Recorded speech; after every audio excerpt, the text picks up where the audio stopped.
London disappeared each night by order, not accident.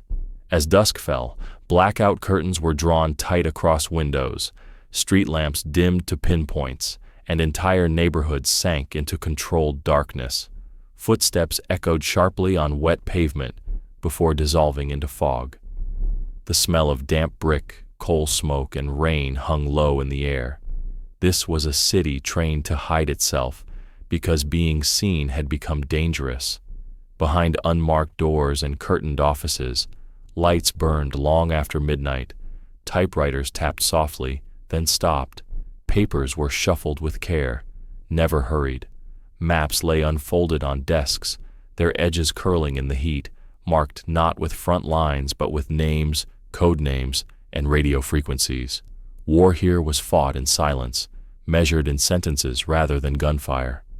Across the Channel, German intelligence believed it was winning something invisible. Reports arrived regularly, calm, detailed, confident. They spoke of British morale, troop movements, and shipping patterns. German intelligence believed it possessed an effective and functioning espionage network inside Britain during the early years of the war. From Berlin, the picture seemed reassuringly clear. What Germany could not see was the room where those reports were written. British officers sat together around narrow tables, reviewing each message line by line. Words were adjusted, timing softened, and locations nudged just enough to remain credible. Ink dried slowly as decisions were weighed. Every message sent by German agents in Britain was monitored, edited, and approved by British counterintelligence. Outside these rooms, ordinary life continued under strain. Bread was cut thin at kitchen tables, its smell heavy and dense. Trams rattled through misty streets. Radios murmured official voices delivering restrained updates from distant fronts. Civilians moved quietly, following routines shaped by rationing and caution, unaware of the invisible war unfolding alongside them. This system did not rely on speed or spectacle. It depended on trust, specifically the enemy's trust. By 1941, British security services had captured or neutralized nearly all German spies sent to the United Kingdom. Instead of eliminating them, Britain chose a more dangerous path. The operation became known simply as the double-cross system, or XX system, a name drawn from the Roman numeral for double agent. Its purpose was not to stop information from flowing, but to control it completely. Before armies moved and invasions began, a quieter deception was already reshaping the war, one carefully constructed lie at a time. If German intelligence believed it was seeing clearly, how could it be so profoundly misled? That question sits at the center of the double-cross system, though it was never asked aloud during the war. In Berlin, analysts studied reports that arrived on schedule, written in familiar hands, transmitted through trusted channels. Nothing appeared broken. Nothing suggested manipulation. Britain, meanwhile, was under constant threat. Air raid sirens still echoed through nights thick with smoke. Searchlights cut slow arcs across clouded skies. The sound of aircraft engines lingered long after bombs fell elsewhere. In such an environment, the idea that enemy spies might be operating freely inside the country felt not only plausible, but inevitable. German intelligence doctrine relied heavily on human sources. The Abwehr placed significant trust in long-term agents embedded within enemy societies. These agents were expected to observe patiently, report accurately, and remain undetected. Once contact was established, continuity mattered more than verification. Familiar voices bred confidence. So why did no alarm sound when those voices continued reporting uninterrupted? Why did no one question the consistency of information flowing from a nation under constant surveillance and wartime restriction? The reports described troop movements with precision, yet Britain's ports and railways were increasingly guarded. The contradiction went unnoticed. And the answer lies partly in expectation. German planners assumed Britain would behave predictably, defensive, strained, reactive. When reports aligned with those assumptions, doubt faded. Intelligence that confirmed existing beliefs rarely faced scrutiny. This was not negligence. It was human pattern recognition applied under pressure. Within Britain, another question formed quietly. What if enemy spies could be controlled instead of eliminated? British counterintelligence leadership concluded that captured agents could be more valuable alive than imprisoned.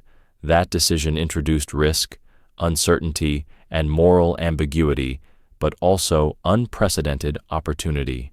The mystery deepens when considering scale. How could multiple agents, operating independently, all report misinformation without contradiction? How could their messages reinforce one another so convincingly?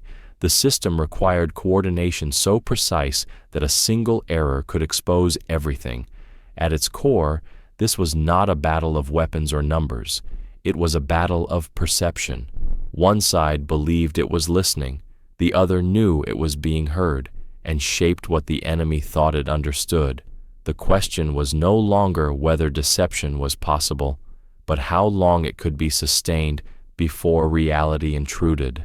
The double-cross system did not succeed by silencing spies. It succeeded by answering every German question with a believable lie. And as the war intensified, those answers would begin to shape decisions far beyond Britain's shores. The work of the double-cross system unfolded not in grand buildings, but in ordinary places shaped by wartime restraint. London's residential streets, rows of brick houses darkened by blackout cloth, formed the outer layer of the operation. In these neighborhoods, sounds carried differently at night. The distant thrum of engines, the scrape of boots on wet stone, the soft click of doors closing carefully. The city smelled of rain, coal smoke, and damp paper. Life moved by routine. Civilians queued quietly for bread and rationed meat. Trams groaned along rails polished smooth by years of use. Radios murmured official broadcasts at low volume.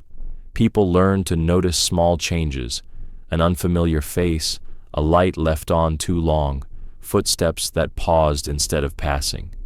Observation became a habit, not an act of suspicion. Among these civilians were landlords, clerks, porters, and shopkeepers, people whose work placed them close to strangers without drawing attention. One such civilian kept rooms for rent near a rail line. He noticed details because his livelihood depended on them. How often guests came and went, which rooms stayed dark during the day, which voices lowered when others approached. Nothing he saw felt criminal. It felt simply out of place. Wartime regulations sharpened awareness. Britain required registration of foreign nationals and closely monitored travel and residence during the war. Most visitors complied readily, producing papers without hesitation. Those who delayed, explained too carefully, or avoided routine checks stood out quietly. The civilian did not confront anyone. He noted. The locations mattered. Boarding houses near stations, some modest flats within walking distance of cafes and post offices, streets that offered anonymity without isolation. These were ideal environments for intelligence work, close to information, yet easy to disappear into. German agents had been instructed to live plainly, blend in, and avoid unnecessary attention. What the civilian could not see was the second layer behind these addresses. MI5 maintained discreet surveillance on suspected agents, often relying on civilian reports and routine checks rather than overt force. Files accumulated quietly, movements were logged, patterns were compared against ration cards, employment claims, and travel permissions. The civilian's role was small and uncelebrated. He did not know the names of intelligence officers or the purpose of the surveillance. He understood only that consistency mattered. When a guest claimed night work but never left after dark, it was noted. When letters arrived too regularly, always posted elsewhere, it was noted. These were not accusations, just observations passed along when asked. In wartime Britain, that was often enough. Intelligence did not begin with arrests. It began with routine. Ordinary people, attentive to small deviations, formed the outer edge of a system designed to see without being seen. The double-cross system depended on this quiet awareness. Before any agent was turned, before any message was rewritten, the groundwork had already been laid by civilians who noticed what did not quite fit, and said so, calmly, without knowing what their attention would eventually set in motion.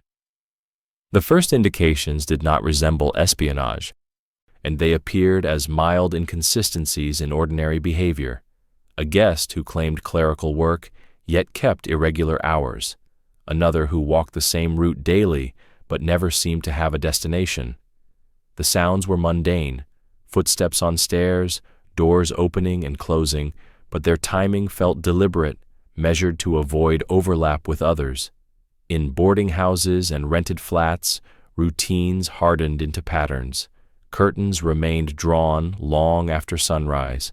Radios were used sparingly, often tuned to the news rather than music. Letters arrived with unusual regularity, addressed in careful handwriting, posted from different parts of the city. The paper smelled faintly of tobacco and ink. Nothing was illegal. Everything was slightly restrained. Civilians noticed because wartime life had trained them to. Ration books were checked. Identity papers produced. People queued patiently and spoke cautiously. Those who behaved too carefully, who avoided neighbors, declined conversation, or explained themselves too thoroughly, stood apart. Observation did not imply guilt. It suggested caution taken to excess. German agents followed their instructions precisely. The Abwehr trained its operatives to live quietly, avoid conspicuous spending, and maintain plausible civilian cover stories. They complied. They paid on time. They avoided arguments. They blended in just well enough to believe they were invisible. Yet invisibility itself became a clue. In crowded neighborhoods, anonymity was common, but total isolation was not. The absence of social friction stood out. These men did not complain about shortages. They did not exchange news in queues. They did not curse the weather. They observed instead with attention that lingered a second too long. Elsewhere, other signals accumulated. A porter noticed a tenant counting rail cars from a footbridge. A shopkeeper recalled a customer asking about maps of coastal roads rather than towns. A clerk remembered requests for stamps sent abroad with careful regularity. Each observation was minor. Together, they suggested a method. Authorities did not intervene immediately. British counterintelligence preferred prolonged observation over early arrest to identify networks rather than individuals. Suspected agents were allowed to continue their routines while being quietly watched. Files grew thicker. Timelines were sketched. Names were cross-referenced. The civilian whose observations fed into this process felt no sudden urgency. He was not instructed to act, only to remain attentive. He continued to note arrivals and departures, smells of unfamiliar tobacco, the muffled sound of whispered conversations behind closed doors. The environment itself felt taut, as if holding breath. At this stage, nothing had been exposed. No arrests were made, no accusations leveled. The suspicious activities did not point to imminent danger, only to the presence of something structured, patient, and concealed. The spies believed they were operating freely. In reality, they were already moving within a narrowing corridor, their routines observed, their mistakes quietly recorded, as Britain's counterintelligence began to decide how best to use them. As observation continued, fragments began to connect. What had once appeared as isolated habits now formed patterns that resisted coincidence. The same individuals appeared near transport hubs at irregular but purposeful intervals. They arrived early, left without boarding, and returned days later to repeat the behavior. The sound of trains pulling away marked the end of each visit, as if timing mattered more than travel. Paper records provided quite a confirmation. Lodging registries showed carefully maintained cover identities, consistent handwriting, plausible professions, addresses that existed but carried no personal history. Ration books were valid, yet seldom used fully. Employment claims did not match hours kept. These were not errors that drew attention immediately. They were the kind that only surfaced when compared side by side. Some British counterintelligence began to formalize the inquiry. MI5 coordinated surveillance by combining civilian reports with postal monitoring, travel checks, and controlled interviews. Mail was examined discreetly. Telephone usage was logged. Movement across districts was tracked without confrontation. The goal was not proof, but comprehension. Language offered another clue. Conversations overheard in public places were brief and cautious, rarely expressive. Accents were flattened, deliberately neutral. German agents were trained to suppress regional speech patterns to avoid identification. The effort itself became noticeable. Speech lacked the casual irregularities of those who felt unobserved. One civilian, asked to clarify earlier observations, noticed something new. A tenant kept notes in a small book, always carried, never written in openly. Pages were turned, then closed when anyone entered the room. The paper smelled faintly of graphite and oil. The behavior suggested recording rather than correspondence. No attempt was made to conceal the book, only its contents. Investigators tested reactions carefully. Routine questions were asked by officials posing as clerks or inspectors. Papers were requested, then returned without comment. Responses were polite, controlled, and uniformly calm. Such consistency was itself a marker of training. Ordinary civilians varied. These men did not. By this stage, arrests could have been made. Evidence existed, but another option presented itself. British intelligence leadership concluded that turning captured agents into controlled double agents could yield greater strategic value than imprisonment. The decision carried risk. It required secrecy, coordination, and absolute discipline. Preparation followed quietly. Psychological profiles were reviewed, personal histories examined for leverage, family ties, ideology, fear. The investigation shifted from identification to assessment. Which agents could be controlled? Which might resist? The answers were not immediate. Throughout this phase, the civilians involved remained peripheral. They were not informed of outcomes. Their role ended with observation and reporting. The work moved inward, into offices where lights stayed on late and the air smelled of ink and stale tea. The investigation had reached its turning point. The spies were no longer simply being watched. They were being evaluated for use. And with that shift, the purpose of the entire operation changed from stopping espionage to directing it. The moment the decision was made to turn enemy agents rather than silence them, the atmosphere tightened.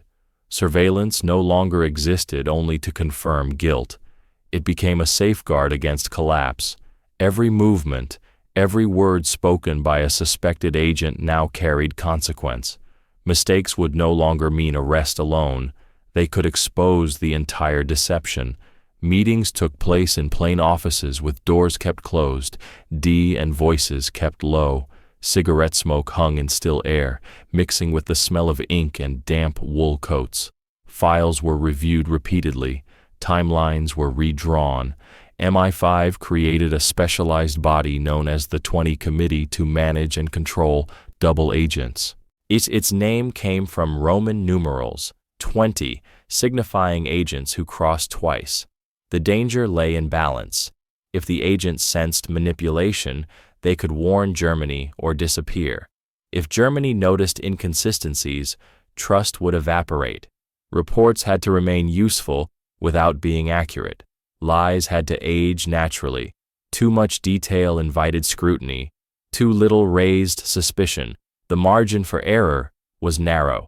The agents themselves began to feel pressure. They were questioned, but not accused, offered choices without threats. Some responded with relief, others with resistance masked by compliance. Several German agents agreed to cooperate after arrest when confronted with evidence and the certainty of execution or imprisonment. Their consent was practical, not ideological. Once cooperation began, tension increased rather than eased. Each transmission required approval. Draft messages were written, revised, and rewritten. The click of a radio key echoed sharply in silent rooms. Operators paused often, listening for interference. A single missent phrase could betray control. Civilians remained unaware of the escalation. Streets sounded the same: tram bells, footsteps, distant sirens. Bread still smelled heavy and rationed. Yet beneath that normalcy, the risk multiplied. A German counterintelligence review. A new handler in Berlin. A question was asked at the wrong time.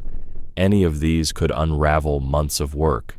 Weather reports, troop rumors, and invented unit movements began to flow outward. The double-cross system increasingly fed German intelligence false information aligned with Allied deception strategies. Each success encouraged further reliance from the enemy, deepening the trap.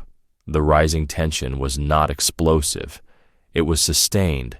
Long hours, little sleep, constant recalculation. The system required faith in procedure and restraint under pressure. No celebration followed successful transmissions, only quiet acknowledgement and preparation for the next risk. By this stage, the operation could no longer be reversed.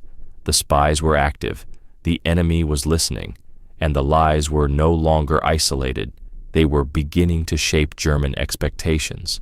What started as counter-espionage was becoming strategic deception. The most dangerous phase had begun, not with discovery, but with commitment. The decisive moment did not arrive with a single revelation. It unfolded through confirmation, layer upon layer, until doubt was no longer theoretical. In Berlin, the analysts compared reports arriving from Britain and found consistency where chaos should have existed. The messages agreed too well. Timelines aligned too neatly. The fog of war seemed inexplicably to clear. What appeared reassuring was, in truth, the signal of control. In London, the 20 committee watched the effect take shape. Drafts were weighed against German expectations, not British truth. Each transmission was judged by how it would be received, not by what it said. By late 1943, the double-cross system had become the primary channel through which German intelligence received information about Britain. The enemy's window into the country was now entirely curated. The climax came as preparations for invasion accelerated. Rail traffic increased. Camps filled quietly. Equipment moved under the cover of night. And the air smelled of oil and wet canvas. Allied planners launched a coordinated deception plan, later known as Operation Fortitude, to mask the true landing site of the invasion. The double-cross system was its spine. German handlers pressed for details. The agents, now fully controlled, provided them. Reports described phantom armies, inflated unit numbers, and convincing delays. German intelligence was persuaded that the main Allied invasion would occur at Pas-de-Calais rather than Normandy. The lie did not shout. It accumulated. Signals intelligence confirmed belief. German forces shifted accordingly. Units were held back. Reserves were positioned to defend the wrong coastline. The deception did not prevent action.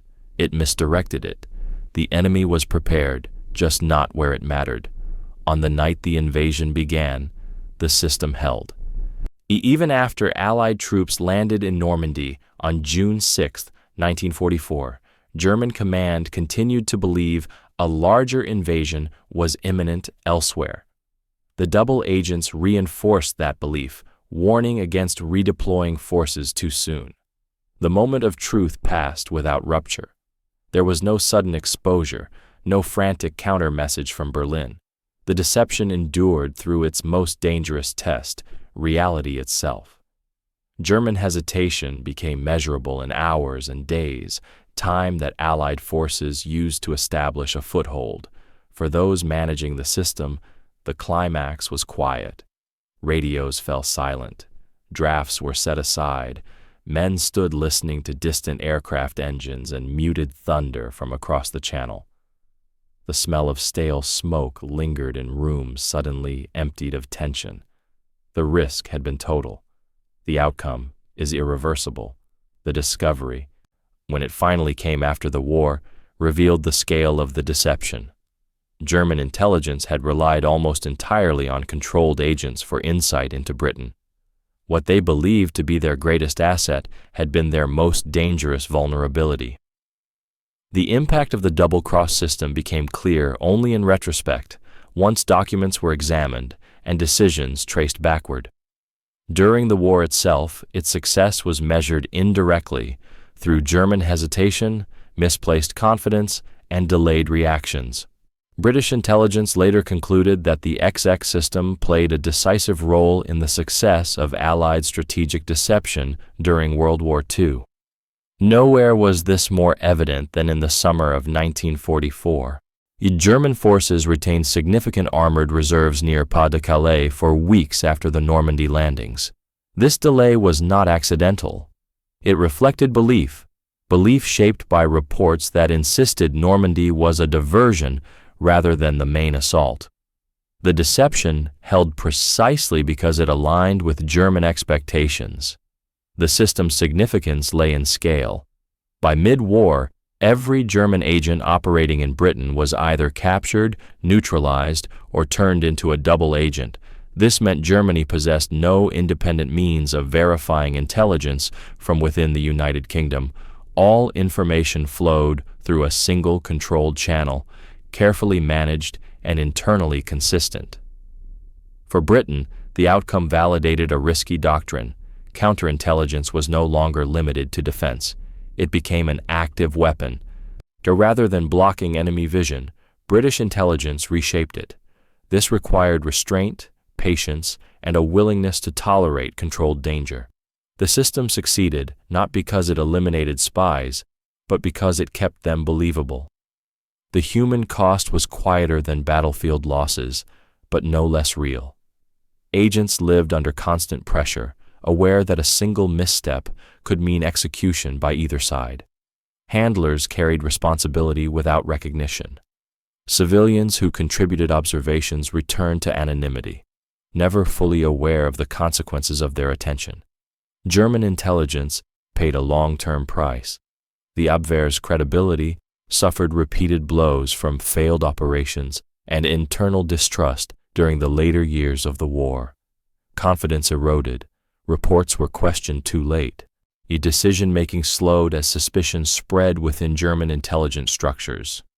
Strategically, the outcome reshaped modern intelligence doctrine. The double-cross system demonstrated that deception could be centralized, sustained, and operationally decisive. It showed that intelligence was not merely about collecting facts, but about managing belief over time. The war would be remembered for its battles, but this outcome belonged to another category entirely. It proved that a network built on lies, if disciplined, patient, and credible, could alter the movement of armies. The double-cross system did not fire a shot, yet its influence reached the beaches of Normandy and beyond, shaping events far from the rooms where the deception had quietly been written. When the war ended, the double-cross system did not immediately enter public memory. The operation remained classified for decades after 1945. Files were sealed, names were withheld. Those who had managed the deception returned quietly to civilian life or other intelligence roles. Silence, once essential for success, continued by habit. London changed quickly in the post-war years. Blackout curtains disappeared. Streets grew brighter. The smells of coal smoke and damp stone faded as rebuilding began. Ordinary civilians resumed lives shaped more by recovery than vigilance. Few ever learned how close their daily routines had come to intersecting with one of the war's most consequential intelligence operations. The agents themselves faded into obscurity. Some lived under new identities. Others carried the weight of duplicity long after the conflict ended. Several double agents were never publicly acknowledged for their roles, even after the system was revealed. Recognition was considered unnecessary, even dangerous. The success of the operation depended on its invisibility, and that principle endured. For intelligence services, the legacy was permanent. The double-cross system became a foundational case study in modern counterintelligence and strategic deception. Its methods, centralized control, consistency of narrative, and long-term manipulation of belief, were studied and adapted by intelligence agencies long after the war. Legal and ethical debates followed quietly. The decision to allow enemy agents to operate under supervision raised questions about risk, morality, and accountability. Yet the results were difficult to ignore. And the system saved lives by misdirecting the enemy force rather than confronting it directly. It demonstrated that restraint could be as powerful as aggression. German intelligence archives, examined after the war, revealed the depth of the deception. The Abwehr had relied almost entirely on reports generated by controlled agents in Britain. What German planners believed to be insight had been a carefully constructed illusion.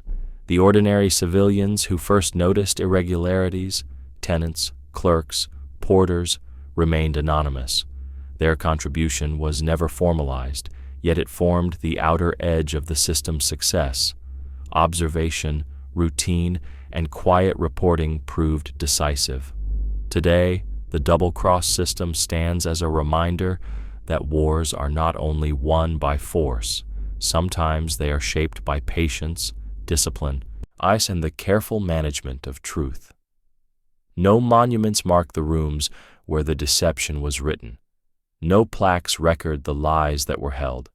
Yet their legacy remains in the understanding that information, once trusted, can move armies without ever firing a shot.